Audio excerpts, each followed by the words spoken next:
I retired after 31 years building roads for the state of Tennessee. I know what a legal right-of-way looks like. I know what one doesn't look like. I bought 99 acres last December. First morning on the property, I counted 4 vehicles using a gravel track through my land before 8 a.m. Pinecrest Estates HOA stickers in every rear window. No easement in the deed records. No county road classification. Just 312 households using a shortcut across private property like it belonged to them. I installed the gate on day 6. Their attorney sent a demand letter. 14 years of community use, prescriptive easement, remove the gate or face litigation. I asked my attorney to pull the county road department's correspondence file. Page 7, August 2009. A letter from the previous owner to the county. The road is private property. I did not authorize this use. Filed permanently in the public record. Available to anyone who asked. Nobody had asked. Let's begin at square one. Where are you joining from today? Let me know.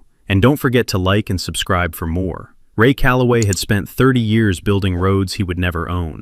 That was the nature of the work.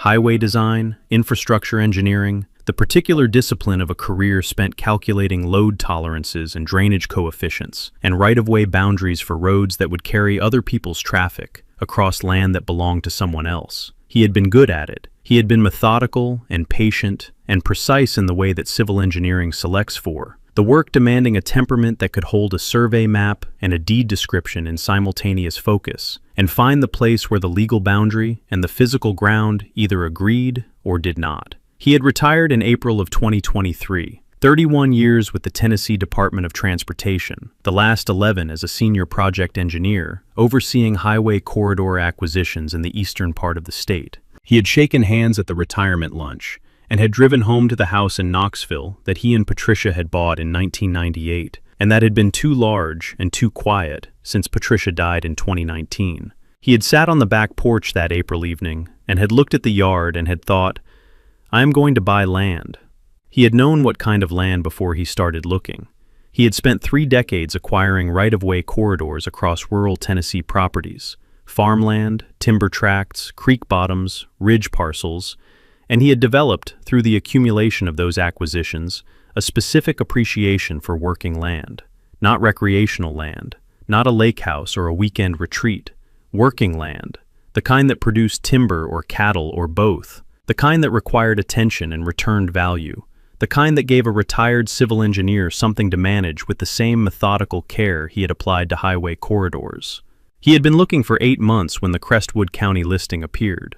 Parcel 11-0044-002 had been listed by the estate of Curtis Hale, 99 acres in the western portion of Crestwood County, Tennessee, the parcel sitting on a gentle west-facing slope with mixed hardwood and pine timber on the upper 2/3 and a creek-bottom pasture on the lower third that had carried cattle at some point in its history and could again.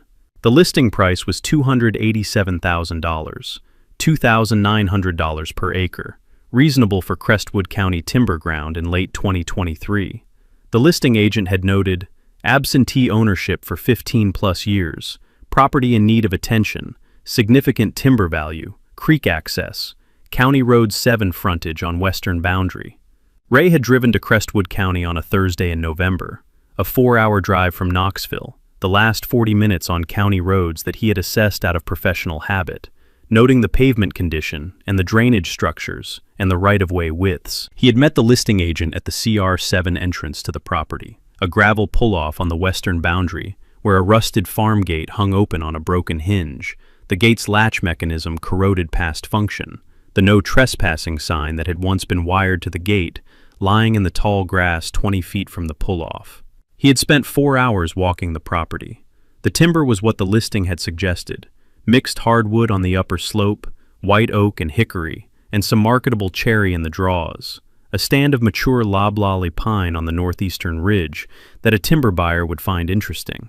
The creek bottom was overgrown. 15 years of no cattle management had allowed the pasture to advance toward brush, but the soil was good, and the creek ran clear, and the fence lines, though down in places, followed a survey that Ray had checked against the deed description before he made the drive. The property was what it was described to be.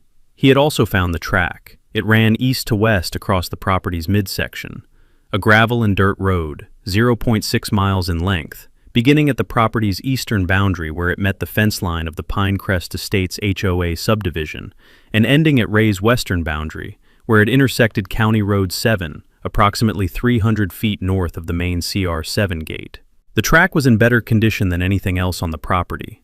The gravel surface maintained, the drainage ditches alongside it recently cleared, the vegetation on the track's edges cut back to a width comfortable for a passenger vehicle. Someone had been maintaining it. Someone had been using it regularly enough that the maintenance was ongoing. Ray had stood at the track's eastern end, the point where it met the HOA subdivision's western fence line, and had looked west along its 0.6-mile length. He had looked at the gravel condition, the drainage, the maintained edges. He had then looked at the HOA fence line, where a gate had been installed at the track's eastern terminus. A newer gate, powder-coated steel, a combination lock on the latch, the gate set into the HOA's fence line as a permanent installation rather than a temporary opening. He had taken 3 photographs and had driven back to Knoxville. That evening, he had pulled the Crestwood County deed records online and had searched parcel 11-0044-002 from its current ownership back through the chain of title. Curtis Eugene Hale had acquired the property in 2007 from a farming family named Presley. The Presley family had owned it since 1962. There was no recorded easement on the parcel in either direction. No right-of-way, no access easement, no utility easement crossing the midsection. The track did not appear in any recorded instrument as a legal right-of-way. He had also pulled the Crestwood County Road Classification Index. The county maintained a classified road list. Every public road, every county-maintained road, every road with a public right-of-way designation in the county. The list updated annually and filed with the county clerk. He had searched the index for any road classification associated with parcel 11-0044-002. The track was not on the list. He had called the listing agent the next morning and had made an offer at asking price, contingent on a clean title search. The title search had confirmed what the deed records showed. No recorded easement, no right-of-way, clean title. He had closed on December 14, 2023. He had moved onto the property the first week of January, not into the farmhouse immediately, the farmhouse requiring work before it was livable, but into a travel trailer he had parked near the CR7 gate while he assessed the property's needs and began the timber evaluation. He had contracted a local timber buyer named Harlan Webb for an initial cruise in late January, and he had begun walking fence lines in preparation for restocking the creek bottom pasture with cattle in the spring. His first morning on the property had been a Tuesday. He had been awake at 5:30, the January dark still complete, and had walked the property's western boundary from the CR7 gate south to the creek, crossing before the light came up full. He had noted the fence condition. 3 sections down on the southern boundary, the posts rotted at the ground, the wire lying in the grass. He had made notes. He had not walked the track on his first morning. He had walked it on his second. He had been at the track's western end, the CR7 intersection, at 7:15 on Wednesday morning, the January light thin and flat, the thermometer in the travel trailer having read 28 degrees at 5:30. He had been looking at the drainage ditch alongside the track's western section when he heard the vehicle. It had come from the east, from the HOA subdivision's direction, moving west along the track at a moderate speed, the tires on the gravel producing the specific sound of regular use on a familiar surface. The vehicle had been a dark blue Honda CR-V, a woman driving, a travel mug visible in the cup holder. The CR-V had reached the track's western end, turned north onto CR7 without stopping, and had been gone in 40 seconds. Ray had watched it go. He had noted the time in his field notebook, 7:43 a.m. He had also noted, because he had been standing close enough to read it as the vehicle passed, the small rectangular sticker on the CR-V's rear window. White background, green border, the Pinecrest Estates HOA logo, a membership parking identification sticker of the type HOA communities issued annually to residents. He had stood at the CR7 intersection for another 40 minutes. 3 more vehicles had used the track in that time. A pickup at 7:51, a sedan at 8:04, another SUV at 8:22, each one coming from the HOA's direction, each one carrying a Pinecrest Estates parking sticker, each one turning onto CR7 and heading toward the county seat, without stopping or acknowledging that they were crossing private property. He had counted the tire tracks at the track's western end, the compressed gravel showing the accumulated passage of regular vehicle traffic, the track's surface worn to the consistency of a maintained access road. This was not occasional trespass. This was a commute route. He had walked back to the travel trailer and had opened his field notebook to a clean page and had written, "Track, eastern boundary to CR7 intersection, 0.6 miles. No recorded easement. No county road classification. Active use by HOA residents. 4 vehicles observed 7:43 to 8:22 a.m. Wednesday. HOA gate installed in subdivision fence at eastern terminus. Track surface maintained. Drainage ditches cleared. Use appears ongoing and regular." He had underlined, "No recorded easement." He had spent days 3 through 5 walking the property's remaining boundaries, completing the fence line assessment, and meeting with Harlan Webb for the timber crews.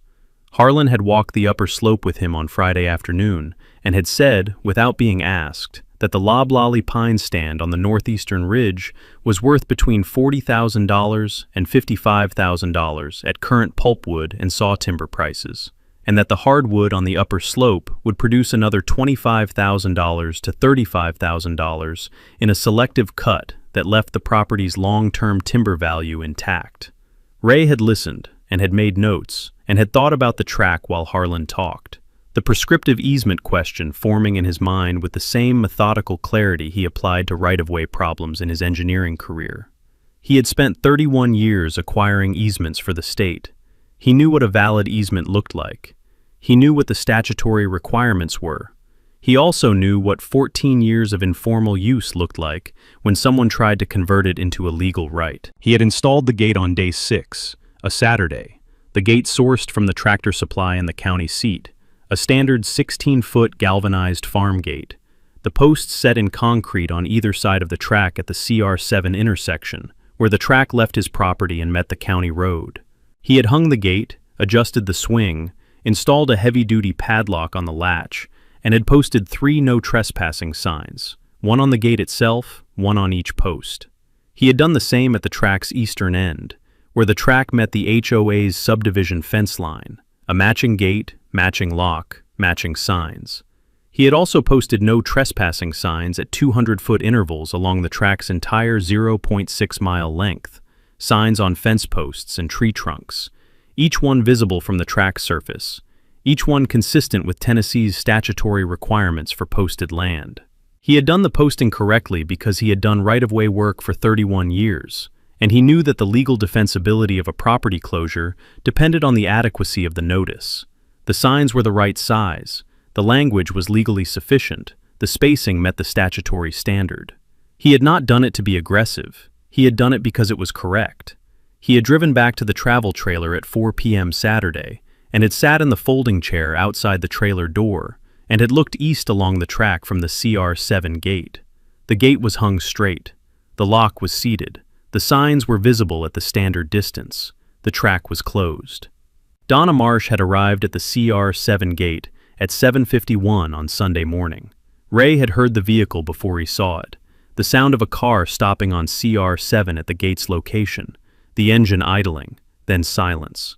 He had been at the travel trailer making coffee, the January morning at 24 degrees, his work jacket on over 2 layers. He had looked out the trailer window and had seen the dark blue Honda CR-V, the same vehicle he had logged at 7:43 a.m. on Wednesday, parked on the CR7 shoulder, the driver's door open, a woman in a tan coat standing at the gate. She had tried the lock. She had tried it twice, the padlock not moving, the gate not opening. She had looked at the no trespassing sign on the gate, and had looked at the sign on the left post, and had stood there for a moment with the particular stillness of a person who has arrived at a conclusion they do not accept. She had then turned and looked at the travel trailer. Ray had put on his boots and had walked out. She had been standing at the gate when he reached her, a woman in her mid-50s, the tan coat, a travel mug in her left hand, the right hand resting on the gate's top rail. She had a directness about her that was not unfriendly yet, the directness of a person who believed the situation was a misunderstanding that a conversation would resolve. She had said, "Good morning. I'm Donna Marsh. I live in Pinecrest Estates. I think there may be a problem with this gate." Ray had said, "No problem with the gate. It's working correctly." She had said, I use this road in the mornings. Most of us in the subdivision do. We come through here to get to the county road. It cuts a significant amount of time off the drive." Ray had said, "I understand. The road crosses my property. There's no easement recorded. It's closed." She had looked at him for a moment. She had said, "I don't think you understand. We've been using this road for a long time, 14 years, since before you owned the property." Ray had said, "I understand that. 14 years of use doesn't create a legal easement. The statutory period in Tennessee is 20 years. You're 6 years short." The directness had shifted slightly, the tone adjusting from misunderstanding to something more considered. She had said, "The previous owner never objected. Nobody ever told us we couldn't use it." Ray had said, "The previous owner also never granted an easement. His not objecting isn't the same as giving permission. The road is private property. The gate is staying locked." She had looked at the gate. She had looked at the no trespassing signs. She had looked back at Ray. She had said, "People are going to be very upset about this." Ray had said, "I understand that too." She had said, "We have been using this road for 14 years. Ray had said, "I heard you the first time. That doesn't give you a right to it." She had stood at the gate for another 10 seconds, the travel mug in her hand, the January cold around them, the track running east behind the locked gate toward the HOA subdivision's fence line, 0.6 miles away. Then she had walked back to the CRV, gotten in, and driven south on CR7. Ray had watched the taillights until they were gone. He had walked back to the travel trailer and had poured his coffee and had opened his field notebook to the page where he had written his Wednesday morning observations. He had added a new entry below the underlined notation. Sunday, January 14th, Donna Marsh, Pinecrest Estates resident, arrived at CR7 gate 7:51 a.m. Tried lock. Informed me residents have used track for 14 years. Informed me people would be upset. Departed 7:58 a.m. He had added one line below it. Begin title records review Monday. He had circled it. The gate was locked. The track was closed. The coffee was hot. The 99 acres ran quiet around the travel trailer in the January morning, the timber on the upper slope standing in the flat winter light, the creek audible in the pasture bottom, the track empty from the CR7 gate to the HOA fence line 0.6 miles east. It had been his property for 31 days. He already knew it was going to take longer than that to resolve. Not because the legal question was complicated. It was not complicated. It was the least complicated property rights question he had encountered in 31 years of right-of-way work. But because the legal question and the human question were different questions. And the human question was going to take as long as it took for Donna Marsh to understand that 14 years of using someone else's road without permission was not the same as owning it. He understood her frustration. He did not share it. He had spent 31 years learning the difference between what people used and what they owned. The deed said what it said. The County Road Classification Index said what it said. The Recorded Easement Index said what it said, which was nothing, because there was nothing recorded. He had one more thing to check. The county had files he had not yet requested. The road department records, the permit files, the agricultural exemption records. He had a sense, from 31 years of reading county files and right-of-way work, that a track in this condition, maintained gravel, cleared drainage, a formal gate installed at the HOA's end, had a paper trail somewhere that neither the deed records nor the classification index had yet revealed. He would request the files Monday. He would read everything. Donna had driven the long way to work on Sunday morning, south on CR7 to the County Road intersection, then east through the main subdivision entrance on Pinecrest Drive, the route adding 7 minutes to a commute she had been running at 4 minutes for the better part of a decade. She had timed the difference when she first discovered the shortcut in 2010, the calculation producing a result that had felt, at the time, like a minor gift from the geography of Crestwood County. 7 minutes each way, twice a day, 5 days a week. The accumulated arithmetic of the shortcut had saved her, over 14 years, something approaching 700 hours of driving time. She had never thought of it in those terms. She had simply used the track the way you use any route that works, without examining the foundation it rested on. She had arrived at her desk at 8:15 and had opened the Pinecrest Estates Community Forum on her laptop. She had typed for 11 minutes without stopping. The post had run to 4 paragraphs: the new owner, the gate, the locked padlock, the conversation at the CR7 boundary, the no trespassing signs posted at intervals along the track. She had described Ray Calloway as polite but unmovable, and had described the gate as an obstacle to a 14-year community practice that the new owner had no right to eliminate without notice or discussion. She had ended with, "I think the board needs to address this immediately. This road is how most of us get to work in the morning. It has been part of our community's daily life since before many of us moved here. I do not believe one person's purchase of a property gives him the right to simply close a road that an entire community has relied on for 14 years. She had posted it at 8:22 and had gone to make coffee. By 9 a.m. there had been 23 replies. By noon there had been 61. By Sunday evening, the thread had 94 posts, and Gerald Fitch had received 34 emails. Gerald had read the emails in sequence on Sunday evening. Sitting at the kitchen table in the house on Pinecrest Court he had owned since 2011, the emails sorted by arrival time, each one a variation on the same theme. The gate was an outrage. The board needed to act. 14 years of community use had to count for something. Somebody needed to call a lawyer. Gerald Fitch was 61 years old and had been HOA board president for 3 years because nobody else had wanted the position, and he had made the mistake of saying at a board meeting in 2020 that he thought the role required someone with a background in risk assessment. He had spent 30 years as an insurance adjuster. He understood risk. He did not particularly enjoy conflict. He had spent his career quantifying it, not navigating it personally, and he had found the HOA presidency to be a steady source of the specific variety of conflict he was least equipped to manage, the conflict that involved the community's collective emotion running ahead of its legal reality. He had read the 34 emails and had identified the legal reality question immediately: prescriptive easement. He knew the term. He had encountered prescriptive easement claims in property insurance files across 30 years of adjusting work. He knew enough to know that the theory existed and that it had requirements. He did not know what Tennessee's requirements were. He had called Bev Hollis Monday morning.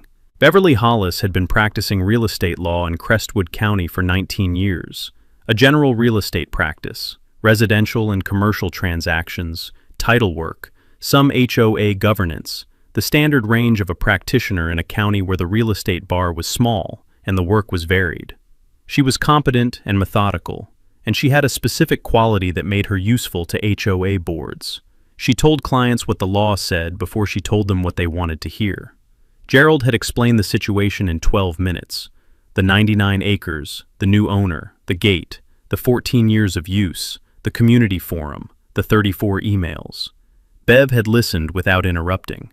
She had said, "Prescriptive easement. That's the theory you're looking for." Gerald had said, "That's what I thought. What does it require?" Bev had said, "In Tennessee, a prescriptive easement requires open, continuous, exclusive, and adverse use of the property for the statutory period. The use has to be without the owner's permission. If the owner gave permission, the use is not adverse. And it has to be for the full statutory period without interruption." Gerald had said, "What is the statutory period?" Bev had been quiet for 2 seconds. She had said, 20 years, Gerald had said. "The use started in 2009. That's 14 years. Bev had said, "Yes, you are 6 years short of the statutory period." Gerald had said, "So the theory doesn't work." Bev had said, "The theory has merit in its structure. The use appears to have been open, continuous, and adverse to the extent that the previous owner didn't grant permission. But the statutory period is 20 years, and 14 years does not satisfy it. A court applying Tennessee law cannot find a prescriptive easement on 14 years of use when the statute requires 20. Gerald had said, "Is there any argument around the statutory period?" Bev had said, "There are arguments at the margins, tacking, for instance, where you add periods of use by different parties together to reach the statutory period. But tacking requires privity between the parties, and a rotating population of HOA residents using a shortcut doesn't have the privity relationship that tacking requires. The statutory period argument is the HOA's primary weakness, and I don't see a clean way around it. Gerald had said, "I'll call you back." He had called Donna. The call had lasted 9 minutes. Gerald had explained Bev's analysis in 4, the prescriptive easement theory, the 20-year statutory period, the 14-year shortfall. He had been precise because he was an insurance adjuster, and precision was how he communicated risk. Donna had been quiet for 3 seconds. She had said, "File it anyway." Gerald had said, "Donna, the statutory period." She had said, "I heard you. File it anyway." 14 years is close to 20. A judge should be able to see that this community has relied on this road for 14 years, and that closing it causes real hardship. Gerald had said, "That's not how property law works. The statutory period is 20 years. 14 is not 20, regardless of the hardship." She had said, "Then let a judge decide that. File the claim. Send the new owner a letter. Make him understand that this community is not going to simply accept a locked gate without a fight." Gerald had said, "Donna." She had said, "Gerald, I have been on the social committee for 6 years. I have organized every community event this HOA has run since 2017. I am telling you that if the board does not take action on this, the community is going to lose confidence in the board's ability to represent its interests. File the claim." Gerald had been quiet for 4 seconds. He had then called Bev. Bev had drafted the letter over 2 days, a careful document, 4 pages, asserting the HOA's prescriptive easement claim on the basis of 14 years of open, continuous, and adverse use of the track by Pinecrest Estates residents, demanding the immediate removal of both gates and the no trespassing signs, and stating the HOA's intention to pursue legal action if the demand was not met within 21 days. She had written the letter with the knowledge that the statutory period argument weakened it. She had not omitted the 14-year figure. The letter stated it clearly, and she had not invented a tacking argument she did not believe in. She had made the strongest version of the available claim, and had sent it with the understanding that a competent opposing attorney would identify the statutory period problem within 10 minutes of reading the first page. The letter had arrived at Ray's travel trailer by certified mail on a Thursday, day 19 of Ray's ownership, 8 days after Donna's Sunday morning arrival at the gate. Ray had signed for the envelope at the CR7 gate, where the mail carrier had flagged him down during his morning fence line walk. He had carried it back to the trailer, poured coffee, and read it at the folding table inside. He had read it once through without stopping. He had then read it again, this time with a pen, noting the specific claims in the margins. The letter identified the prescriptive easement theory on page 1. It stated the 14 years of use on page 2. It demanded gate removal on page 3. It threatened legal action on page 4. Ray had written in the margin, next to the 14-year figure, TN statutory period, 20 years, short by 6. He had written next to the adverse use argument, Curtis Hale, no permission granted, but also no interruption claimed. Check county files. He had written next to the demand for gate removal, no. He had folded the letter, put it back in the envelope, and called Lena Soto.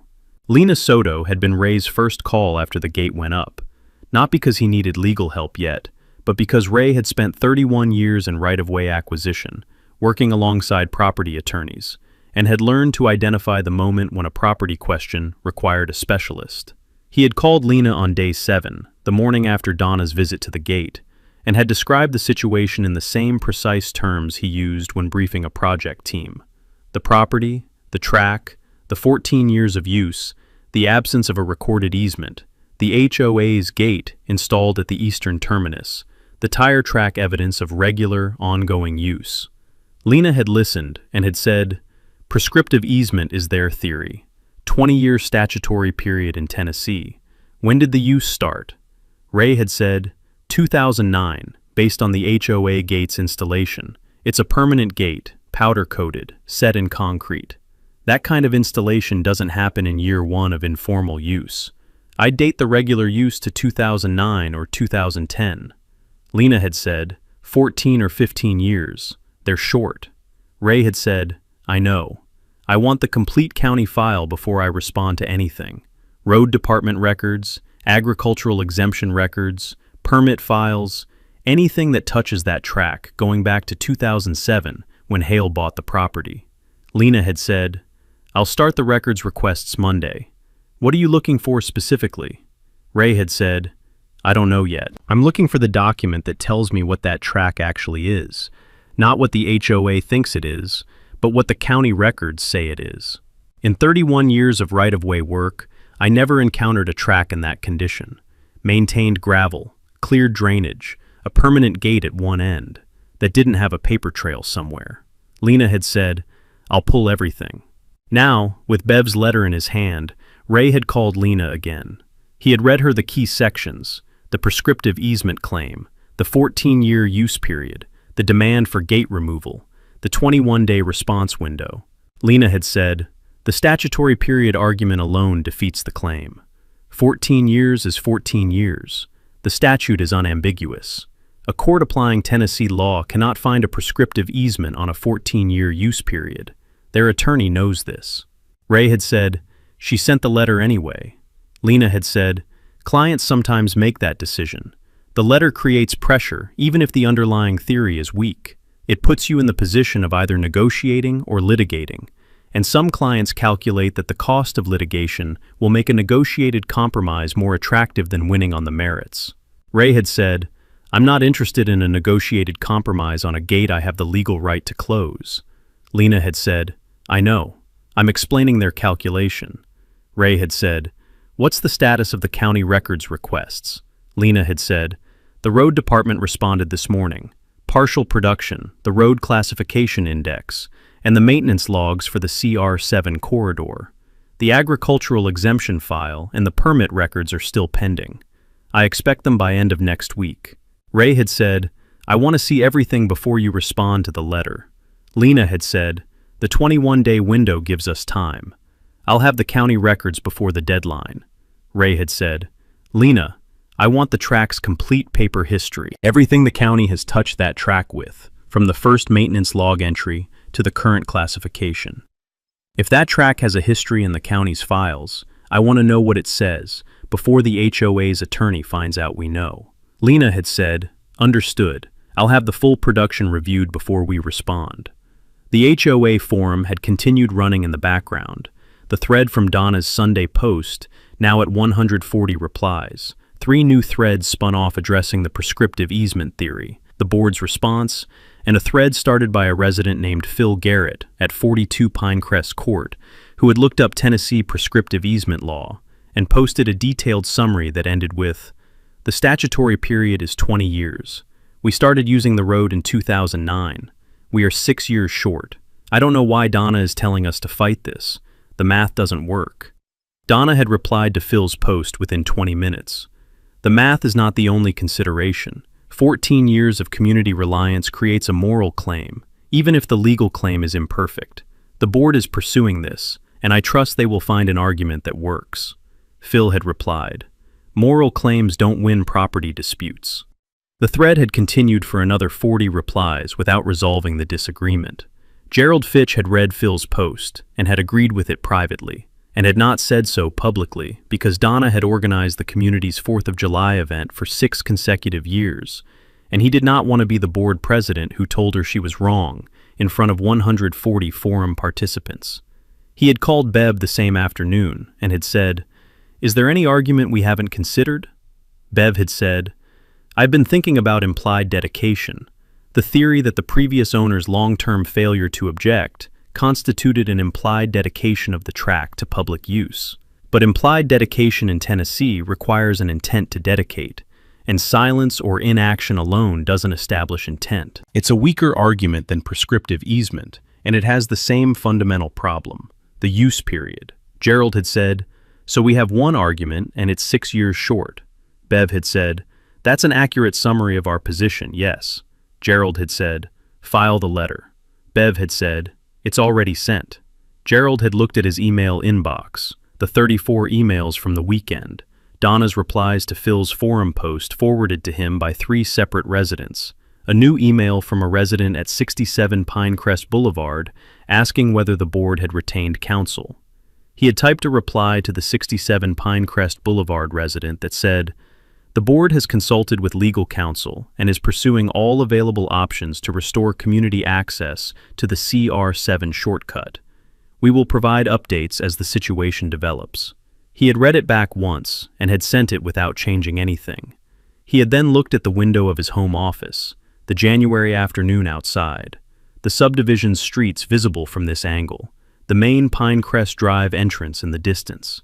The shortcut was 0.6 miles west of where he sat, behind a locked gate on private property, and the attorney he had hired had told him in plain terms that the legal argument available to him was 6 years short of the statutory requirement, and that no clean workaround existed.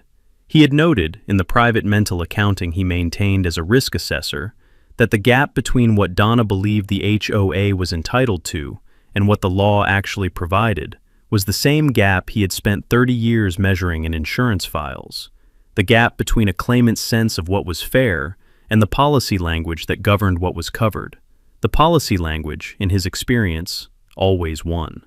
He suspected the deed records would have the same relationship to Donna's 14-year argument. He did not say this to anyone. He waited for Lena Soto's response to the demand letter and hoped that Bev would find, in the county's records, something that changed the calculation. She would not.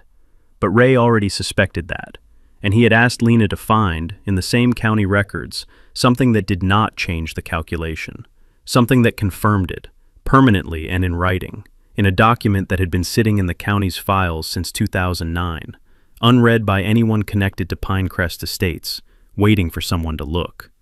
Lena had submitted 4 public records requests on the Monday after Ray's call: the county deed office, the road department, the agricultural exemption office within the county assessor's division, and the county planning department's permit and survey files.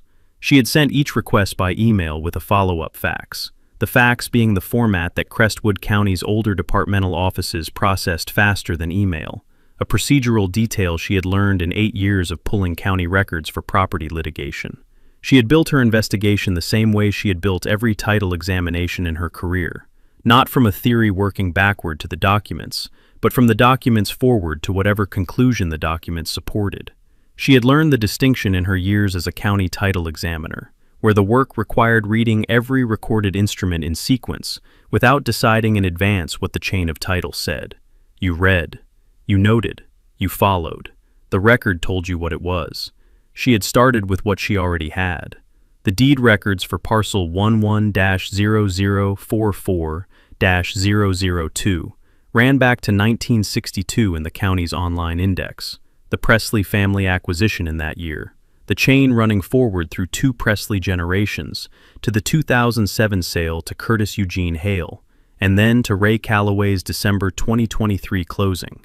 She had pulled every instrument in the chain: the deeds, the estate transfers, the 2 Presley-era boundary adjustments from 1974 and 1988, and had read each one against the parcel's current legal description. Nothing in the chain granted an easement across the property's midsection. Nothing reserved an easement. Nothing referenced a road, a track, a right-of-way, or a public-use corridor of any kind, crossing the property from east to west. The chain of title was clean in the specific sense that it contained no encumbrance language and no easement language. The track did not exist in any recorded instrument as a legal right-of-way. She had noted it: chain of title, 1962 to present. No recorded easement, no right-of-way, no road reservation, no public use language. Track not referenced in any instrument. The road classification index had arrived Wednesday, the county road department's production of the CR7 corridor classification file. 22 pages, the road department's standard format for county road documentation. The index listed every road segment in the CR7 corridor by classification: county-maintained public road, state route, private road, unclassified. She had read the index from the CR7 northern terminus, south through the corridor to the county line. The track did not appear. The CR7 corridor listing showed the county road running south from the northern terminus, passing the intersection with parcel 11-0044-002's western boundary, and continuing south without any notation of a road, track, or right-of-way branching east from that intersection. The track's western end, the point where it met CR7 on Ray's property, was not classified as an intersection with any road in the county's system. It was not on the list because it was not a county road. She had noted it. Road Classification Index. Track not listed. No county road classification. No maintenance designation. No public road status. CR7 intersection with parcel western boundary, not recorded as a road junction. The maintenance logs had been more interesting. The road department's maintenance logs for the CR7 corridor covered 2004 through the current year. 20 years of grading records, drainage work, patching logs, and crew assignments for the county road and its adjacent properties.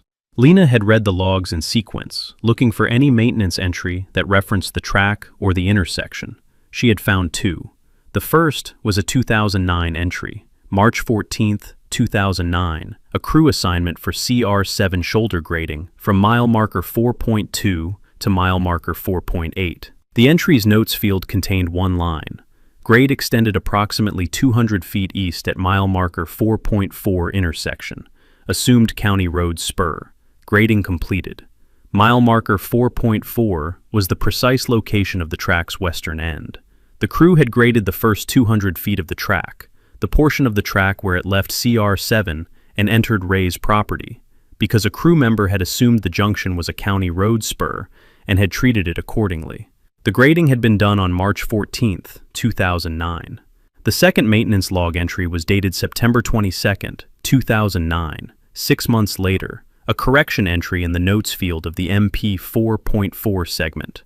Per County Road Director, intersection at milepost 4.4 is private property access, not county road spur. No future maintenance. Remove from active corridor. Someone had told the county road department that the track was private. The department had corrected its records and removed the track from its maintenance scope. Lena had written in her notes, 2009 maintenance log. Crew graded first 200 feet of track in March 2009. Assumed county road spur. September 2009 correction. Road director notified crew it was private property access, removed from maintenance. Who notified the road director? She had circled the question and had moved to the agricultural exemption file. The agricultural exemption file had arrived Thursday, the county assessor's production of Curtis Hale's exemption records for parcel 11-0044-002, 14 annual certifications from 2009 through 2022, each one submitted by Curtis Hale from his Phoenix address, each one certifying that the parcel was in active agricultural use as a timber management tract and qualified for the county's agricultural use tax exemption. Lena had read each certification in sequence. The certifications were standard forms: parcel number, owner name, agricultural use description, owner signature, date. The agricultural use description on each form was identical: mixed hardwood and pine timber tract, active timber management, selective harvesting program ongoing. Curtis had been claiming an agricultural exemption on a timber tract he had not visited since the mid-2000s, filing the annual certification from Phoenix, maintaining the exemption status, paying reduced property taxes on the classification. The exemption was legal. The filing was accurate in the sense that the timber was on the property regardless of whether Curtis visited it, but it established a paper record of Curtis's ongoing ownership attention. He was not an absent owner in the legal sense. He was a remote owner who maintained his tax status and filed annual certifications and paid his taxes and owned the land in every legal sense that mattered. The certifications confirmed the ownership record. They did not answer Lena's question about who had told the road director the track was private in September 2009. She had moved to the permit file. The County Planning Department's permit file for parcel 11-0044-002 had been the thinnest production, 6 pages, the permits issued against the parcel since 2000. There were no building permits. There were no grading permits. There was one permit of interest, a 2007 agricultural access road permit issued to Curtis Hale in October of that year, authorizing the installation of a gravel farm road on the parcel for agricultural access purposes. The permit described the road's location in general terms: east-west alignment, central portion of parcel, and its purpose: farm vehicle access for timber management operations. Curtis had permitted the track himself in 2007. It was his road. He had built it. He had permitted it as a farm road for timber management access. It was an agricultural access road, not a public road, not a right-of-way, not a community shortcut. It was a timber management track that Curtis had installed 2 years before Pinecrest Estates residents began using it. Lena had written in her notes, "Track origin, agricultural access road permit, Curtis Hale, October 2007. Installed as private farm road for timber management. Predates HOA use by 2 years. HOA began using a private farm road without the owner's permission or knowledge, and the owner had documented the road's private purpose in a county permit before the use began. She had then looked again at the September 2009 maintenance log entry, the road director's correction note, the removal of the track from the county's maintenance scope, the notation that it was private property access. Someone had told the road director in or before September 2009. The planning department's permit file had not answered the question. The road department's file had not answered it. She had submitted a follow-up request to the road department for correspondence files, letters, emails, or memoranda in the MP 4.4 corridor file from 2009, on Thursday afternoon. The production had arrived Friday morning. It was 11 pages, the road department's correspondence file for the CR7 corridor at and near mile marker 4.4, covering 2008 through 2011. Most of it was routine: maintenance request forms, contractor invoices, a 2010 bridge inspection report for the CR7 culvert at mile marker 4.1. Page 7 was the document. It was a letter, 1 page, dated August 19, 2009, from Curtis Eugene Hale of 4417 East Camelback Road, Phoenix, Arizona, addressed to the Crestwood County Road Department, Attention Road Director. The letter's subject line read, Private Farm Road, Parcel 11-0044-002, CR7 Vicinity, mile marker 4.4. Lena had read it twice before she set it down. Curtis had written, I am the owner of Parcel 11-0044-002 in Crestwood County, Tennessee, located on the western side of County Road 7 at approximately mile marker 4.4. I am writing because I have been informed by a neighbor that a county road maintenance crew graded a portion of my private farm road earlier this year, apparently under the mistaken impression that the road was a county road spur. I want to clarify the status of this road for the county's records. The road in question is a private farm road that I constructed in 2007 under Agricultural Access Road Permit number AGR-2007-114, issued by the Crestwood County Planning Department. It is located entirely within my property boundaries, runs east to west across the central portion of the parcel, and was built for my personal use in managing the timber resources on the property. It is not a county road. It is not a public right-of-way. It is not open to public use of any kind. I have also been informed that residents of the Pinecrest Estates subdivision, which borders my property on the east, have been using this road as a cut-through to reach County Road 7. I did not authorize this use, and I was not aware of it until recently. The road is private property, and its use by subdivision residents or any other members of the public is not permitted. I am requesting that the county correct its records to reflect that this road is a private farm road and not a county road or public right-of-way, and that no future county maintenance be performed on it. I am also requesting that this letter be placed in the county's permanent file for this road segment, so that the road's private status is documented in the county's records. I intend to address the unauthorized use by subdivision residents directly, but I wanted the county's records to be correct first.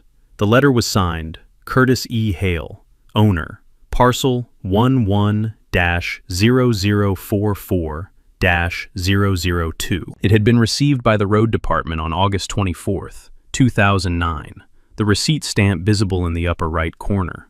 The road director had written in the margin, correct records, private access, not county road, remove from maintenance, file letter permanently. The correction had been entered in the maintenance log on September 22, 2009. Curtis had written the letter in August 2009. The HOA residents had begun using the track in 2009, the same year. The letter established that Curtis had known about the unauthorized use in 2009, had declared the road private in writing to a county agency, had explicitly stated that the use was not authorized, and had filed the declaration permanently in the county's public records. The prescriptive easement theory required adverse use that was hostile to the owner's interest, without the owner's permission or acknowledgement. The adverse use clock, if it had started at all when HOA residents first drove the track in 2009, had been interrupted in the same year by the owner's affirmative written declaration that the road was private and the use was unauthorized. The adverse use clock had never run uninterrupted for a single year. 14 years meant nothing if the first year was interrupted by the owner's own public declaration. Lena had read the letter a third time and had called Ray. Ray had been on the property's northeastern ridge with Harlan Webb when the call came, the two of them assessing the loblolly pine stand, Harlan marking the sawlog quality trees with flagging tape, while Ray walked the stand's perimeter. Ray had stepped away from the pine stand to take the call, the January afternoon cold on the ridge, the county visible in 3 directions from the elevation. Lena had said, "Ray, I have the document." Ray had said, "Tell me." She had said, Curtis Hale wrote a letter to the Crestwood County Road Department in August 2009. 1 page. Subject line, Private Farm Road, parcel 11-0044-002. He wrote it because a county crew had graded the first 200 feet of the track in March 2009, and he found out about it, and because he had also found out that HOA residents were using the track. He told the county the road was private, not a public right-of-way, not open to public use, built under a 2007 agricultural permit for his personal timber management use. He told the county the HOA's use was not authorized. He asked the county to correct its records and file the letter permanently. Ray had been quiet for 3 seconds. Lena had said, "The county filed it. It has been in the road department's correspondence file since August 2009. It is a public record. It has been available to anyone who requested the file for 14 years. Ray had said, "And the prescriptive easement theory." Lena had said, "It fails at the foundation. Prescriptive easement requires adverse use, open, continuous, hostile, and without the owner's permission or acknowledgement. Curtis's letter is an affirmative, written, publicly filed declaration that the road was private and the HOA's use was not authorized. He made that declaration in 2009, the same year the use began. The adverse use clock, if it started at all in 2009, was interrupted in 2009 by the owner's own public filing. You cannot have continuous adverse use for 14 years when the owner filed a written declaration of the road's private status and the unauthorized character of the use in year 1. Ray had said, the HOA's attorney based the prescriptive easement claim on 14 years of open, continuous adverse use. Lena had said, the use was open, the use was continuous, the use was not adverse, or if it was adverse, the adverse period was interrupted by Curtis's letter in 2009. The HOA's theory depends on 14 years of uninterrupted adverse use. The Curtis Hale letter breaks that chain in the first year.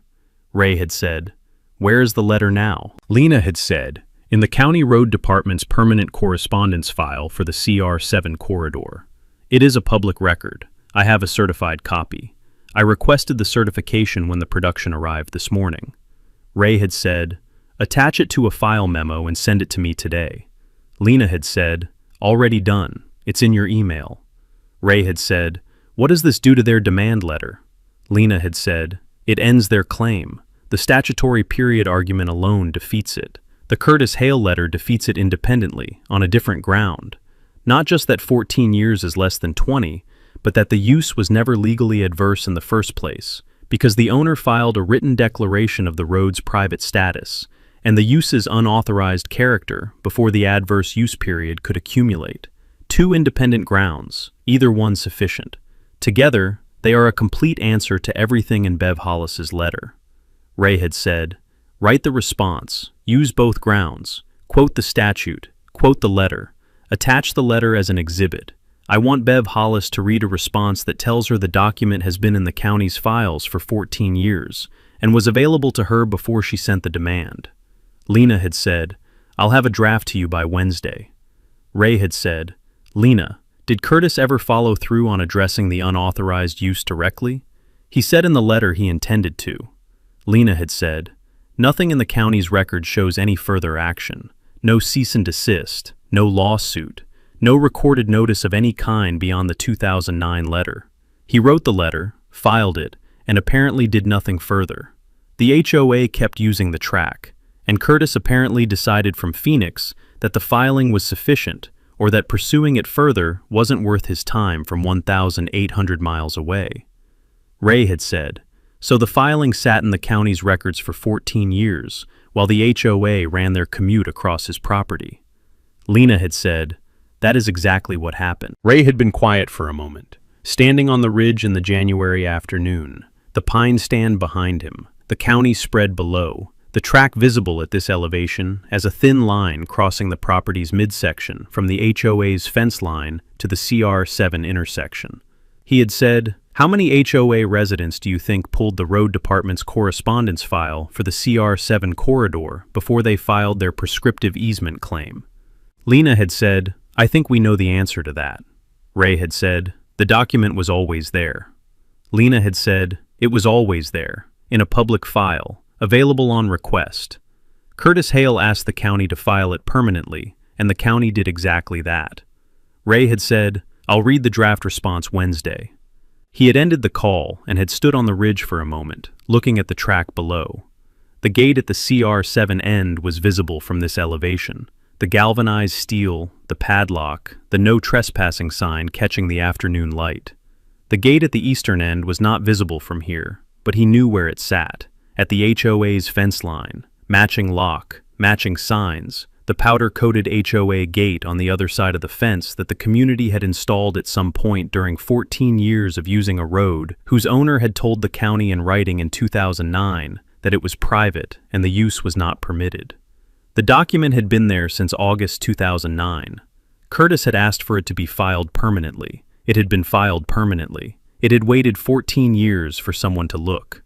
Lena had sent Ray the draft response on Wednesday afternoon. 12 pages. The document structured in the same sequence as Beb's demand letter, but working in the opposite direction. Each of Beb's assertions met with the specific record that answered it. Ray had read it at the folding table in the travel trailer that evening, a cup of coffee at his elbow, his field notebook open to the page where he had written his margin notes on Beb's letter 3 weeks earlier. He had read Lena's draft against his margin notes, checking that each of the points he had flagged was addressed, confirming that the Curtis Hale letter was quoted correctly, verifying that the exhibit references matched the attachments Lena had listed at the end of the document. He had called her at 8 p.m. with 4 editorial notes.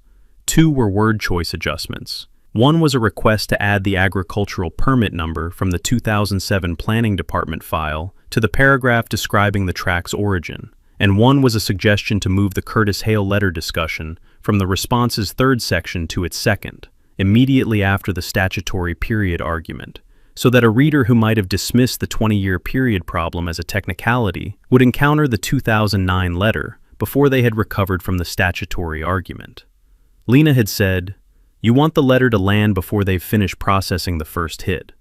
Ray had said, I want the letter to land when they're already off balance. The statutory period argument tells them their theory doesn't reach the finish line. The Curtis Hale letter tells them the race was never valid to begin with. The sequence matters. Lena had said, I'll restructure it. Final version tomorrow morning. The response had gone out by certified mail and email on Thursday, addressed to Beverly Hollis at her law office address, copied to the Pinecrest Estates HOA board at its registered address. Lena had also sent a courtesy copy to Gerald Fitch personally at the residential address listed in the HOA's annual filing with the Tennessee Secretary of State's office, a procedural detail that ensured the board president received the document directly rather than through whatever filter Bev might apply when she communicated its contents. The response's opening section addressed the statutory period in 4 paragraphs. The Tennessee prescriptive easement statute cited by its code section, the 20-year requirement stated plainly, the HOA's claimed use period of 14 years noted, and the arithmetic completed. The HOA's demand letter claims prescriptive easement rights based on 14 years of use. Tennessee Code Annotated Section 28-2-103 requires 20 years of continuous adverse use to establish a prescriptive easement. 14 years is not 20 years. The HOA's prescriptive easement claim fails on the statutory period requirement, regardless of any other analysis, and no court applying Tennessee law can find a prescriptive easement on 14 years of use when the statute is unambiguous. The second section had opened with the Curtis Hale letter. Lena had quoted the letter's operative paragraphs in full.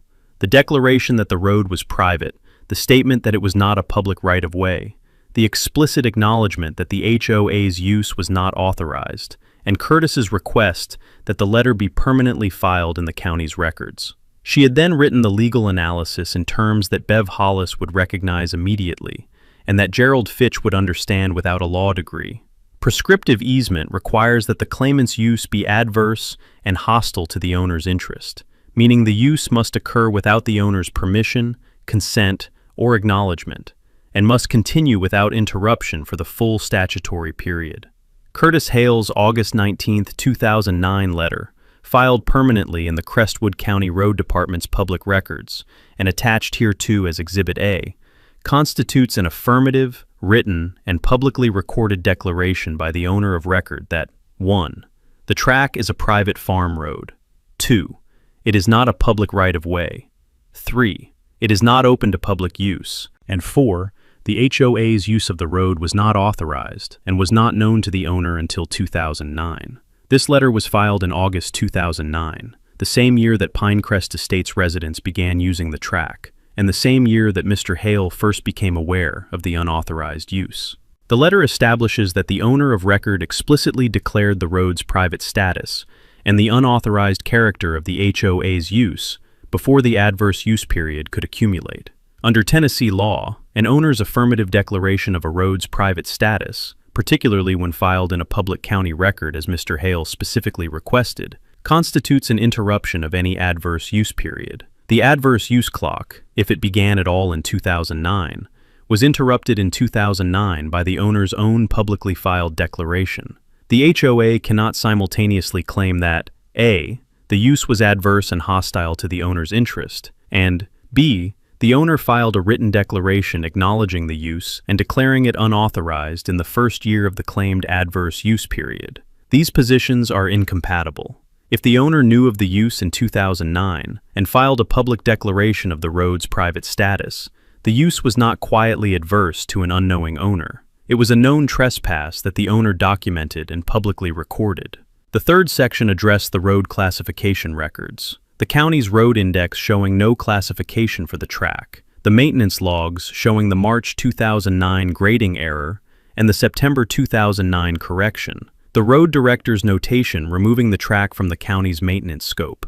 Lena had written, "The track has never been classified as a county road, a public road, or a right-of-way in Crestwood County's road classification index. The county's only maintenance of the track was a 2009 grading error, performed under the mistaken assumption that the track was a county road spur, and subsequently corrected when the road director was informed of the track's private status. The correction directly traceable to Mr. Hale's August 2009 letter." The fourth section addressed the 2011 aerial survey, the county planning department's aerial photography program that had documented Crestwood County's land use in 2011. The survey images showing parcel 11-0044-002, with the track labeled in the planning department's land use notation as private agricultural access road. The label had been applied by the planning department's GIS staff based on the agricultural access road permit in the county's files, the 2007 permit Curtis had pulled before he built the track. The aerial survey label was not a legal determination, but it was a county agency's contemporaneous characterization of the track's status, and it matched every other document in the file. The final section was the demand response. 3 numbered items, each one stated without qualification. 1. Mr. Calloway will not remove the gates installed at the eastern and western boundaries of the track on parcel 11-0044-002. The gates are lawfully installed on private property and will remain in place. 2. The HOA's prescriptive easement claim is without legal merit for the independent reasons set forth above. Mr. Calloway reserves all rights with respect to any legal action the HOA may choose to file, and will defend any such action vigorously.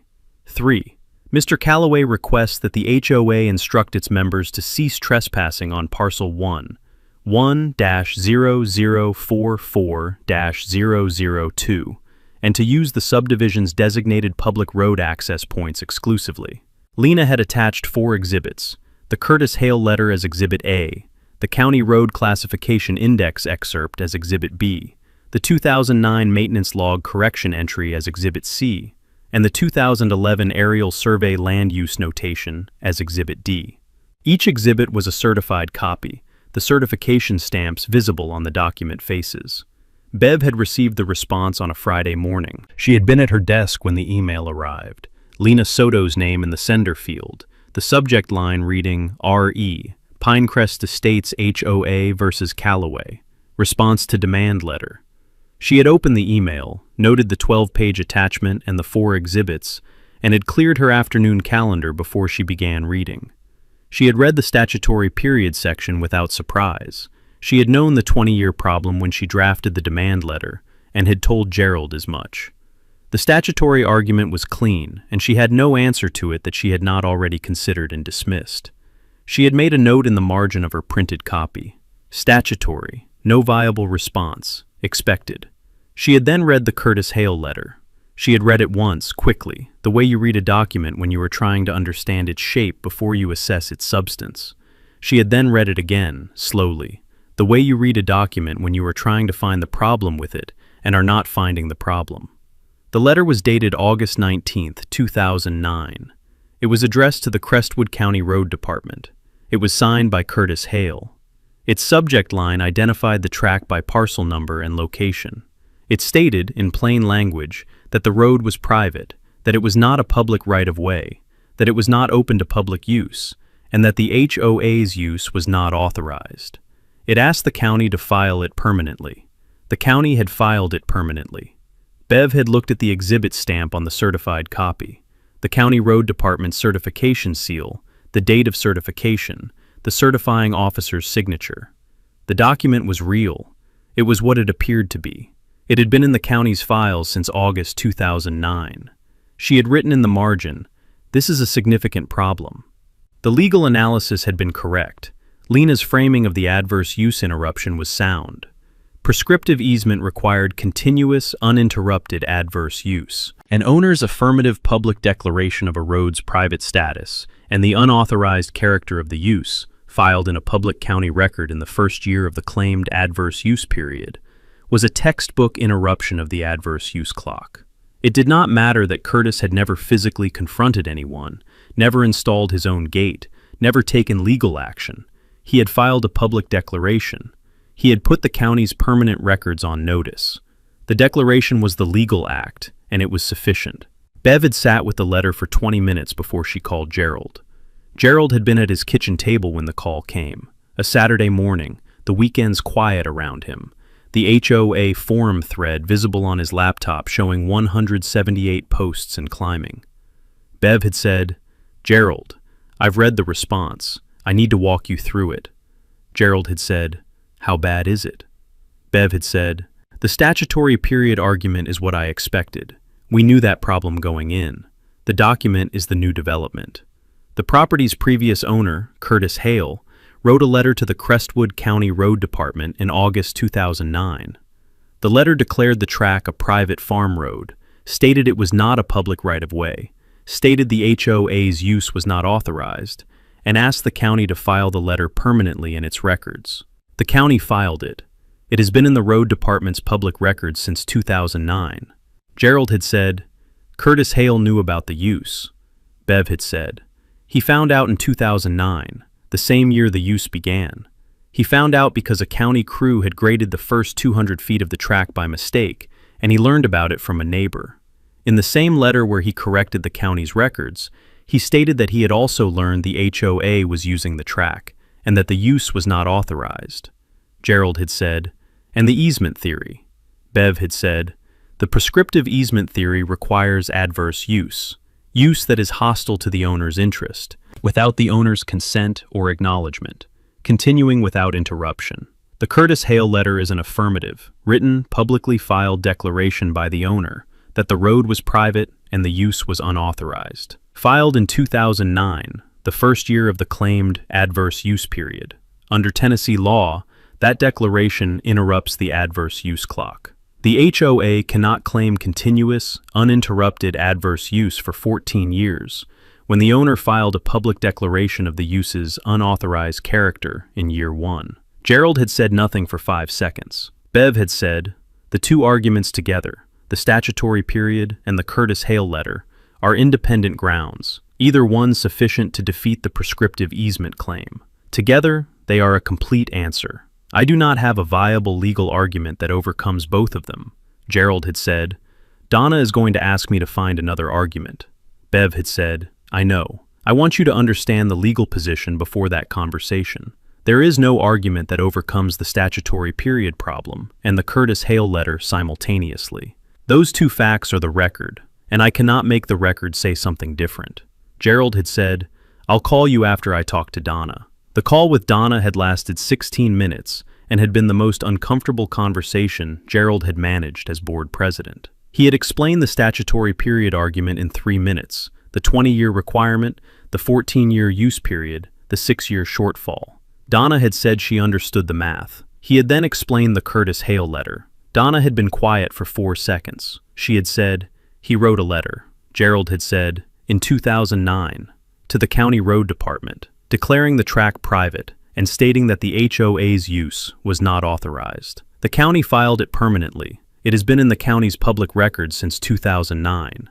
Donna had said, and we didn't know about it. Gerald had said, no one checked the county road department's correspondence files. Donna had said, find another argument. Gerald had said, Donna, I've asked Bev to find another argument. She has reviewed the navigability theory, not applicable to a land-based road. The implied dedication theory requires affirmative intent to dedicate, which the 2009 letter specifically contradicts.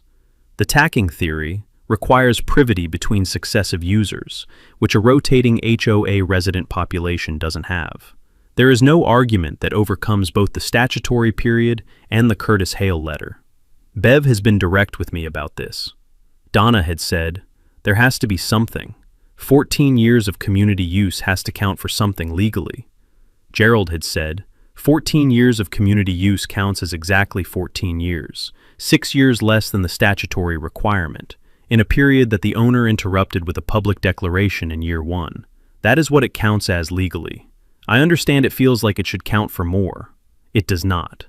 Donna had said, what about hardship? Can't a court consider the hardship to 312 households? Gerald had said, property law doesn't have a hardship exception to the prescriptive easement statutory period. A court applies the statute. The statute says 20 years. Donna had said, this is unacceptable. Gerald had said, I know. I'm telling you what the law says. Donna had said, keep looking. There has to be an argument we haven't found. Gerald had ended the call and had sat at his kitchen table for a long moment, looking at the HOA forum thread on his laptop. 178 posts, the thread still active. A resident named Carol at 12 Pinecrest Way, asking in a new post whether the board had received a response to the demand letter yet. He had called Bev. He had said, Donna wants you to keep looking. Bev had said, I've been looking since the response arrived. I've reviewed the implied dedication theory, the tacking theory, the estoppel theory, the argument that Callaway should be estopped from closing the road because the community relied on it. The estoppel theory is the most sympathetic argument, but it has a significant problem. Estoppel requires reliance on a representation by the party to be estopped. Callaway never represented anything to the HOA. He bought the property and installed a gate. There's no estoppel without a representation, and he made none. Gerald had said, Donna will ask me about estoppel when I tell her we've considered it. Bev had said, tell her the analysis. Estoppel requires a representation by the defendant. Callaway made no representation. The theory doesn't apply. Gerald had said, I'll tell her. He had not called Donna back that afternoon. He had let the forum thread run to 200 posts over the weekend, reading it without posting, watching the community's frustration accumulate in the thread. noting that Phil Garrett at 42 Pinecrest Court had posted a second analysis that correctly identified the Curtis Hale letter's legal significance after finding a reference to the road department's response in Lena's response letter, which had been shared on the forum by a resident who had received the courtesy copy sent to the HOA's registered address. Phil had written, "I found the Curtis Hale letter reference in Callaway's attorney's response. Curtis Hale told the county in 2009 that the road was private and our use was unauthorized. That letter has been in the county's public records for 14 years. Our attorney sent a demand letter based on a prescriptive easement theory without checking whether the county had any records about this road. I think the board needs to explain how this happened." The post had 31 replies by Sunday evening. The petition had arrived at Ray's CR7 gate on a Tuesday, delivered by a Pinecrest Estates resident named Marcus Webb at 9 Pinecrest Court, who had driven to the gate, found it locked as expected, and had folded the petition document and tucked it through the gate's steel bars. Ray had found it during his Tuesday morning fence line walk, the folded document wedged in the gate's frame, the January wind having not yet dislodged it. He had pulled it free and had unfolded it at the gate. It was 3 pages, a cover letter on Pinecrest Estates HO, a letterhead, signed by Donna Marsh as social committee chair, and 2 pages of signature lines. The cover letter read, "We, the undersigned residents of Pinecrest Estates, respectfully demand the immediate removal of the gates installed on the track connecting Pinecrest Estates' western access point to County Road 7. This track has served our community for 14 years, and its closure has caused significant hardship to our residents. We ask that Mr. Callaway restore community access immediately and enter into good faith discussions with the HOA regarding a permanent access arrangement." There were 87 signatures. Ray had read the cover letter once. He had read the signature list, 87 names and addresses, each one a Pinecrest Estates resident. The addresses running through the Pinecrest Court, Pinecrest Drive, and Pinecrest Way street grid of the subdivision. He had folded the petition and had carried it back to the travel trailer. He had opened the document storage box he kept on the trailer's fold-down shelf, the box where he kept his field notebooks, the certified mail receipts, his copies of the deed and the chain of title, and the county records Lena had been producing in sequential productions. He had placed the petition in the box, between the copy of Bev Hollis's demand letter and the copy of Lena's response. He had labeled it in his field notebook, Tuesday, January 30th, petition received at CR7 gate, 87 signatures, Donna Marsh, social committee chair, filed. He had not called Lena about the petition. It was not a legal document. It was not a demand. It was not a filing. It had no legal significance in a prescriptive easement analysis. 87 signatures expressing a community's preference did not alter a statutory period, did not retroactively convert a known trespass into adverse use, and did not address the Curtis Hale letter's existence in the county's permanent records. It was, however, a document, and Ray Callaway filed documents. He had gone back to his fence line walk, the northern boundary, the section nearest the HOA's fence line where the 2 properties met, and where the HOA's powder-coated gate sat locked on their side of the fence, a matching padlock on Ray's side, 0.6 miles away at the CR7 end. He had walked the fence line in the January morning, noting the post condition and the wire tension, making notes in the field notebook that he would work from when he began the fence repair program in February. The 99 acres ran quiet around him. The timber on the upper slope, the creek in the pasture bottom, the track crossing the midsection from east to west, with its gravel surface and its cleared drainage ditches, and its permanent agricultural access road permit in the county's planning files, and its 14 years of HOA commuter traffic, and its 2009 letter in the county road department's permanent records, and its 2 locked gates, 1 at each end, and its no trespassing signs at 200-foot intervals, and the 87 signature petition in Ray's document box that changed none of those facts. He had finished the fence line walk at 11 a.m. and had called Lena. He had said, "What is the next step?" Lena had said, "They have 21 days from the date they received our response to either make a new demand, file a lawsuit, or go quiet. The 21 days runs Thursday. If they file a lawsuit, we respond and proceed to the quiet title action. I think we should file first. If they go quiet, we give it 2 weeks, and then file the quiet title action to establish the record permanently. Ray had said, "File first."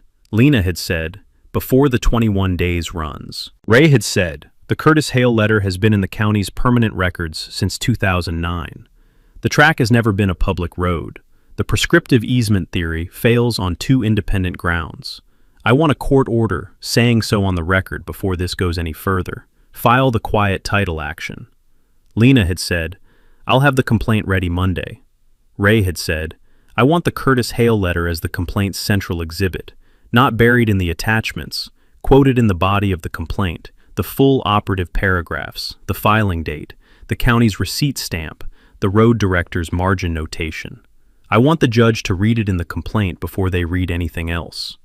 Lena had said, "It will be Exhibit 1, and I'll quote it in the complaint's facts section, front and center." Ray had said, "File it Monday." He had ended the call and had looked at the gate from the travel trailer window. The galvanized steel, the padlock, the no trespassing sign in the January afternoon. The gate was working correctly. It had been working correctly since day 6. Nothing Donna Marsh had organized, nothing Bev Hollis had argued, and nothing 87 signatures on 3 pages of petition paper had changed about the gate's legal status or its physical position. The complaint would be filed Monday. The record would say what it said. Lena had filed the complaint on Monday morning at 9:15. Ray Calloway versus Pinecrest Estates Homeowners Association, Incorporated, Crestwood County Circuit Court, case number CV-2024-0112, assigned by the clerk's office at 9:22. The complaint was 14 pages. Lena had structured it the way Ray had asked. The Curtis Hale letter quoted in the facts section before anything else. Its operative paragraphs reproduced in full before the complaint reached its legal claims. A judge reading a quiet title complaint for the first time would form an impression in the first 3 pages. She wanted that impression shaped by the 2009 letter. The facts section had opened with the property, the chain of title, Ray's December 2023 acquisition, the 2007 agricultural access road permit establishing the track's origin as a private farm road built by the previous owner for timber management. It had then quoted Curtis Hale's letter in full, all 4 substantive paragraphs, the subject line, the date, the Phoenix return address, the county's receipt stamp, the road director's margin notation directing the track's removal from the maintenance scope. Below the quotation, Lena had written, "This letter has been in the Crestwood County Road Department's permanent public records since August 24, 2009. It was available to the Pinecrest Estates HOA and its legal counsel before the HOA submitted its January 2024 demand letter, asserting a prescriptive easement claim. It establishes, in the owner of record's own words, that the track was private, that no public right-of-way existed, and that the HOA's use was unauthorized as of 2009, the first year of the HOA's claimed adverse use period. The legal claims asserted 3 causes of action: quiet title, declaratory judgment, and trespass. The quiet title claim asked the court to declare that no easement of any kind encumbered parcel 11-0044-002, and that the HOA held no legal right to use the track. The declaratory judgment claim asked for a court declaration that the gates were lawfully installed and could not be compelled removed. The trespass claim documented post-gate vehicle use from Ray's field notebook, 4 specific observations with dates, times, and vehicle descriptions, 6 exhibits, the Curtis Hale letter, the chain of title instruments, the 2007 agricultural permit, the road classification index excerpt, the 2009 maintenance log entries, and the 2011 aerial survey notation, each one certified.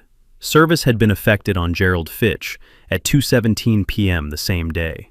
Bev had read the complaint Monday evening and had called Gerald Tuesday morning. She had said, "The complaint is well constructed. The Curtis Hale letter is quoted in full in the facts section. The judge will read it before anything else. The agricultural permit establishes the track's origin as a private farm road. The trespass claim documents post-gate vehicle use with specific dates."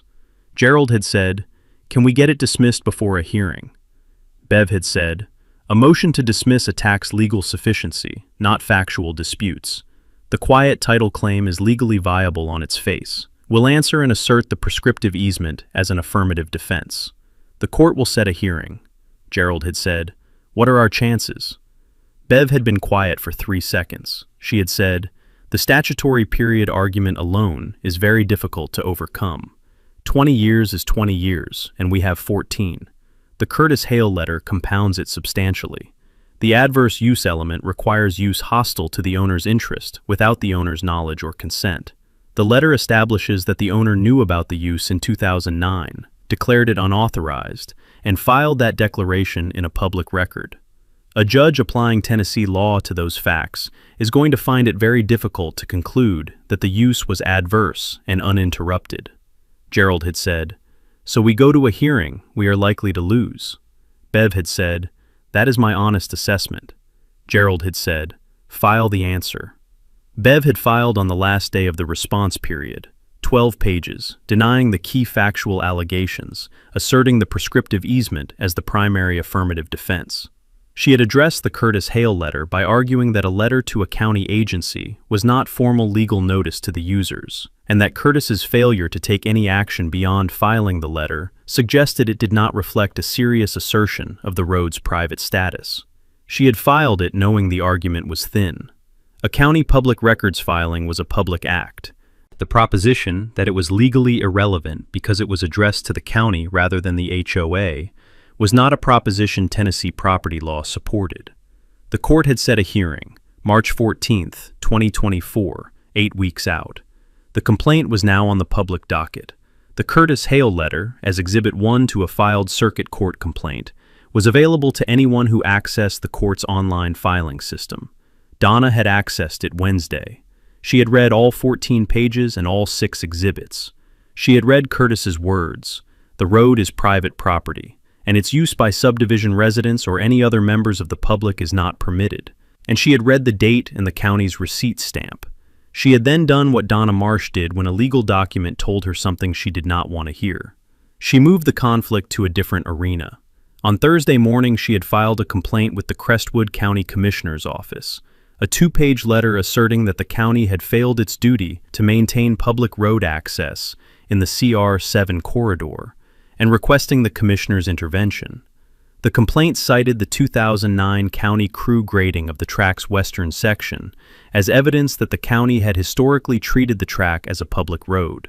It did not mention the September 2009 maintenance log correction, or the road director's notation removing the track from the maintenance scope.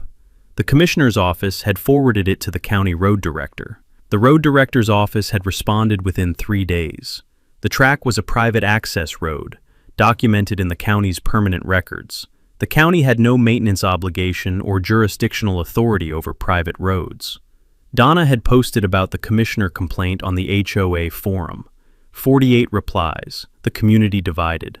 Phil Garrett at 42 Pinecrest Court, pointing out in the thread that the road director's response was exactly what the county's records predicted. The following Tuesday, she had submitted a letter to the Crestwood County Gazette, 400 words, the track closure described as an abuse of property rights, the new owner characterized as an outsider who had purchased the property to deprive the community of an established access route.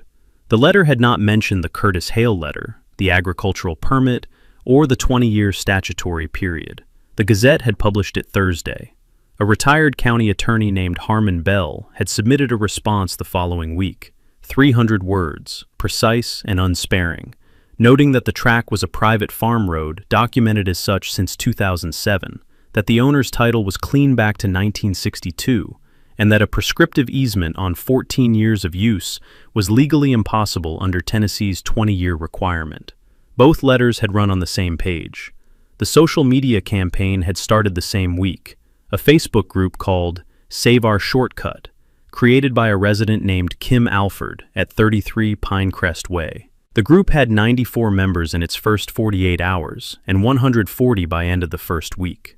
The hashtag, Save Our Shortcut, had appeared on the county's community Facebook page, the Neighborhood Next Door platform, and a local interest Instagram account.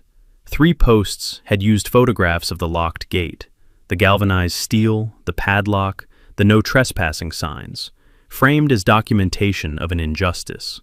None of the posts had mentioned the Curtis Hale letter. None had mentioned the 20-year statutory period. Phil Garrett had joined the group and had posted the full text of the Curtis Hale letter with a comment. "I think everyone in this group should read this before we go further. This letter has been in the county's records since 2009. It changes the legal picture significantly." 6 likes, no replies. Donna had deleted it. Phil had reposted it with a screenshot of the deletion. 34 likes. Ray had been aware of the commissioner complaint, the Gazette letter, and the Facebook group in the peripheral way that a man becomes aware of activity directed at him that he has no intention of engaging. He had heard about the commissioner complaint from Lena. He had seen the Gazette letter at the feed store in the county seat. He had been told about the Facebook group by Harlan Webb during a timber follow-up meeting on the northeastern ridge. Harlan had said, "You know there's a Facebook group." Ray had said, "I've heard." Harlan had said, "They're calling it Save Our Shortcut. You going to respond to any of it?" Ray had looked at the timber stand around them, the loblolly pine, the flagged sawlog trees, the winter light through the canopy. He had said, "No." Harlan had said, "People are saying things about you on there." Ray had said, "People said things in demand letters and petition signatures and Gazette letters too. None of it changed the deed. None of it changed the Curtis Hale letter. None of it changed the statutory period."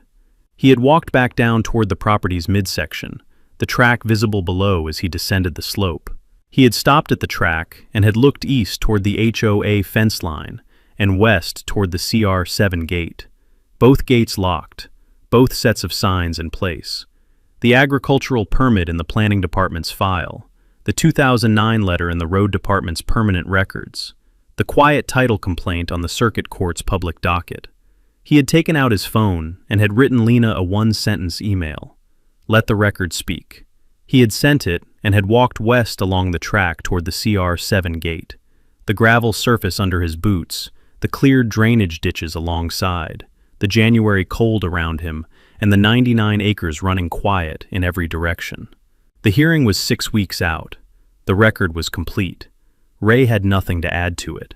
The hearing had been set for 9 a.m. on March 14th. Courtroom 2 of the Crestwood County Circuit Court. The bench elevated, the gallery holding 9 people when the case was called. Gerald Fitch and 2 board members in the second row.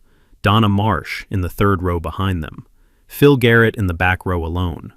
Ray had sat at the plaintiff's table with Lena, a yellow legal pad in front of him that he did not write on. He had arrived at 8:40 and had reviewed the exhibit binders with Lena for 15 minutes before the courtroom filled.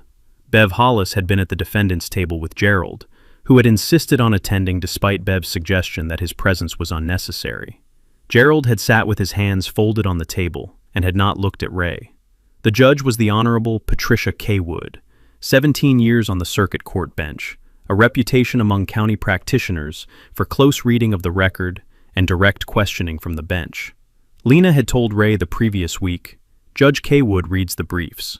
She will have read the complaint, the answer, and both exhibit binders before she sits down." Ray had said, "Good." Lena had presented the plaintiff's case in 31 minutes. The chain of title, the 2007 Agricultural Access Road Permit, establishing the track's private origin, and then the Curtis Hale letter. She had read its operative language into the record directly. The road is private property, and its use by subdivision residents or any other members of the public is not permitted. I did not authorize this use, and I was not aware of it until recently. She had then presented the 2 independent legal grounds. The statutory period, Tennessee Code Annotated, Section 28-2-103, required 20 years of continuous adverse use. The HOA claimed 14. 14 was not 20. No court applying the statute could find a prescriptive easement on 14 years of use. The adverse use interruption. Prescriptive easement required use hostile to the owner's interest, open, continuous, without the owner's consent or acknowledgement. Curtis Hale's August 2009 letter, filed permanently in the county's public records at his specific request, was an affirmative declaration by the owner of record that the road was private and the use unauthorized. Filed in the same year the use began, the adverse use clock, if it started at all in 2009, was interrupted in 2009 by the owner's own publicly filed declaration. She had sat down at 9:41. Bev had presented the HOA's defense in 24 minutes. She had acknowledged the statutory period problem. It was in the record, and had characterized it as a technical shortfall the court should weigh against the community's long-term reliance. Judge Kaywood had looked up from her notes at that point, but had not spoken.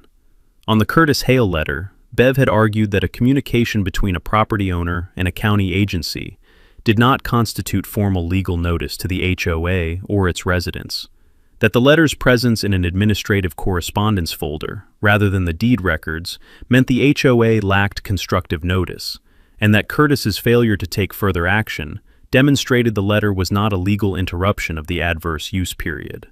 Judge Kaywood had let her finish. She had then said, "Ms. Hollis, I want to ask you about the Curtis Hale letter directly." Bev had said, "Of course, Your Honor." The judge had said, "Mr. Hale filed a letter with a county agency in August 2009, stating that the track was private property, that it was not a public right-of-way, and that the HOA's use was not authorized. He specifically requested that the letter be placed in the county's permanent file. The county complied. The letter has been in the public record since August 2009. She had paused. She had said, "If the property owner wrote to the county in 2009, declaring the road private and closed to public use, and had that declaration permanently filed in a public record, in what sense was the HOA's subsequent use of the road adverse and hostile to the owner's interest, rather than simply in defiance of a known private declaration?" The courtroom had been quiet. Bev had said, "Your Honor, the adverse use doctrine requires that the use be hostile in the sense that it is without permission. The letter establishes the owner's awareness, but does not," the judge had said. "It establishes more than awareness. It establishes a public declaration that the use was unauthorized. My question is whether use can be characterized as adverse to the owner's interest when the owner publicly declared, in a permanent county record, that the use was not permitted. If the owner has declared the use impermissible in a public filing, is the subsequent use hostile to the owner's interest, or is it simply open defiance of a known prohibition?" Bev had said, "The argument would be that the users lacked actual knowledge of the county filing." The judge had said, "The filing is a public record. The doctrine of constructive notice applies to public records. I understand the letter was not in the deed records, but Mr. Hale filed it where he filed it because it was a response to a county road maintenance question. He asked the county to treat it as a permanent record of the road's private status. The county did so. I want you to explain to me why that declaration does not interrupt the adverse use period as a matter of Tennessee law." Bev had cited two cases, neither directly on point, both distinguishable. She had concluded by reiterating the community reliance argument. The judge had thanked her and called a 15-minute recess. She had returned to the bench at 11:14 and had read her ruling from a 2-page handwritten order. The plaintiff's quiet title action was granted. The HOA's prescriptive easement defense failed on two independent grounds. First, Tennessee Code Annotated Section 28-2-103 required 20 years of continuous adverse use. The HOA's claimed use period was 14 years. The statutory requirement was not met. This ground alone was dispositive. Second, Curtis Hale's August 2009 letter to the Crestwood County Road Department constituted an affirmative public declaration by the owner of record that the track was private property, that no public right-of-way existed, and that the HOA's use was unauthorized. Filed in the county's permanent public records at Mr. Hale's specific request, it was a public act by the owner asserting the road's private character in the same year the HOA GK use began.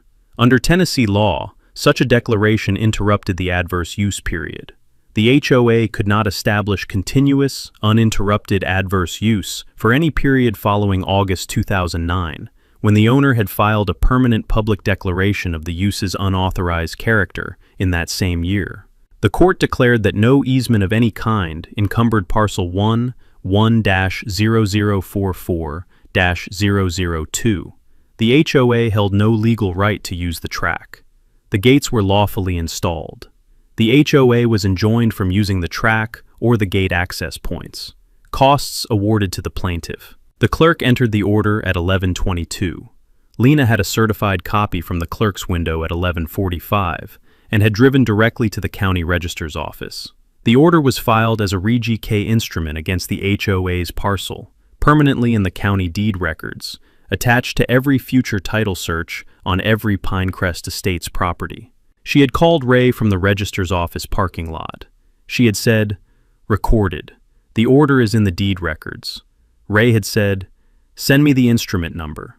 She had sent it by text. He had written it in his field notebook, the case number, the recording number, the date, and had closed the notebook and gone back to the fence line he had been walking when the call came.